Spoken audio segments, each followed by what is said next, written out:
Field marshal Syed Asim Munir کا Multan garrison کا دورہ، آرمی چیف کو فارمیشن کی آپریشنل تیاریوں اور جاری تربیتی سرگرمیوں پر briefing.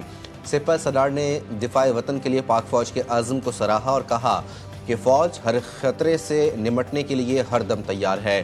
Field marshal Syed Asim Munir کی ماہرین تعلیم اور سول سوسائٹی سے بھی ملاقات، قومی یکجہتی، سول ملٹری ہم آہنگی اور ہائبرڈ خطرات سے نمٹنے کے لیے قوم کی مشترکہ حکمت عملی پر زور دیا۔ آرمی چیف کی پاک فوج میں جدید اٹیک ہیلی کاپٹر کی شمولیت کی تقریب کی بھی صدارت، مظفر گڑھ فائرنگ رینج میں ان کی فائر پاور کا مظاہرہ بھی دیکھا۔ پاک ایران تعلقات کے نئے دور کا آغاز، ایرانی صدر مسعود پزشکیان آج 2 روزہ دورے پر پاکستان آئیں گے۔ ہم منصب آصف علی زرداری اور وزیر اعظم شہباز شریف سے ملاقاتیں شیڈیول، وفود کی سطح پر مذاکرات ہوں گے۔ دو طرفہ تعلقات، خطے کی صورتحال سمیت اہم امور پر بات چیت ہوگی۔ وفاقی دارالحکومت میں شاہراہوں کو خیر مقدمی بینر سے سجا دیا گیا۔ ترجمان دفتر خارجہ کے مطابق ایرانی صدر کا دورہ تعلقات کو نئی جہت دے گا۔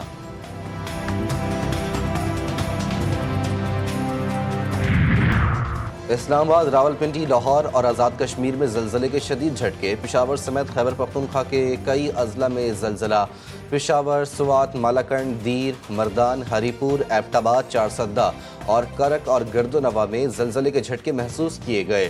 زلزلہ پیما مرکز کے مطابق زلزلے کی شدت 5.4 جبکہ گہرائی 102 کلومیٹر ریکارڈ کی گئی۔ زلزلے کا مرکز ہندوکش ریجن افغانستان تھا۔ کسی قسم کے جانی اور مالی نقصان کی اطلاع نہیں ملی۔ اسلام آباد میں رات گئے شدید بارش، وفاقی دارالحکومت تیز ہواؤں کے ساتھ موسلادھار بارش سے جل تھل ایک ہو گیا۔ خیبر پختونخوا میں بھی بارشوں کا سلسلہ جاری، ایبٹ آباد میں بھی رات گئے ٹھنڈی ہواؤں کے ساتھ بارش ہوئی، گرمی کا زور ٹوٹ گیا۔ محکمہ موسمیات کی کے پی کے مختلف اضلاع میں مزید بارشوں کی پیشگوئی۔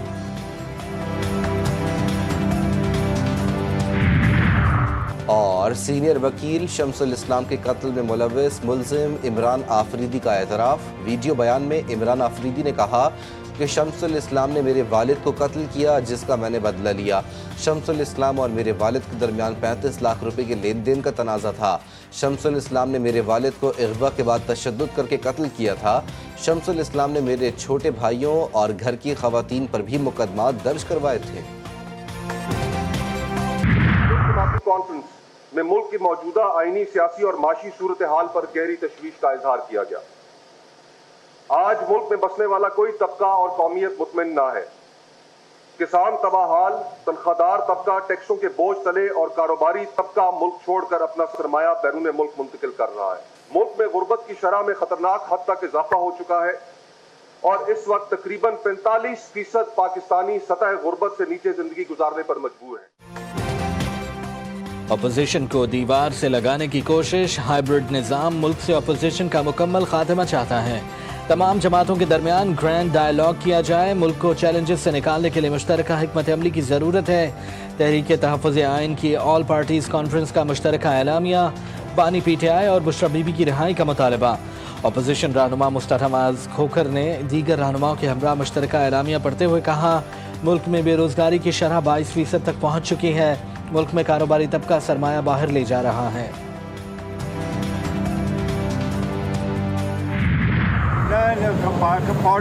پولیٹیکل پارٹیز میں ٹیکس آف 2020 والی چیزیں نہیں ہوتی۔ فی الحال ایک دن کا ہمارا ہے کہ 5 تاریخ کو جو ہماری ریلیز ہے وہ پورے ملک میں ریلیز ہوگی۔ آئندہ کالا عمل کیا ہوگا وہ ہم آپ لوگ کے سامنے رہیں۔ تحریک انصاف کا اسٹیبلشمنٹ سے پھر مذاکرات کی خواہش کا اظہار، چیئرمین پی ٹی آئی نے کہا 5 اگست کو شہر شہر احتجاج ہوگا، فی الحال احتجاج صرف ایک ہی دن کا ہوگا۔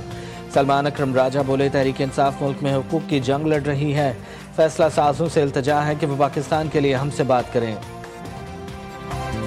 یہ جنگ ہم اس لیے لڑ رہے ہیں کہ پاکستان کا غریب 78 سال سے محکوم ہے، پاکستان کے غریب کو 78 سال سے دھمکایا جا رہا ہے۔ کل کا دن، کل کے 2 دن تاریخ تھے، سزائیں آئیں اس انداز میں کہ جس کا کہیں بھی میں سمجھتا ہوں تصور نہیں ہے، کسی مہذب ملک میں اس طرح سزائیں نہیں دی جاتی۔ تو ہم التجا کرتے ہیں، ہم کہتے ہیں ان کو جو فیصلہ ساز ہیں کہ ہمارے ساتھ بیٹھو۔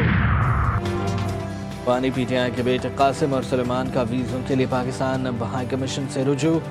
علیمہ خان کہتی ہیں کہ بانی کے بیٹوں نے لندن میں پاکستانی ہائی کمیشن میں ویزوں کے لیے درخواست دی ہے۔ سفیر نے بتایا ہے کہ وہ اسلام آباد میں وزارت داخلہ سے منظوری کی منتظر ہیں۔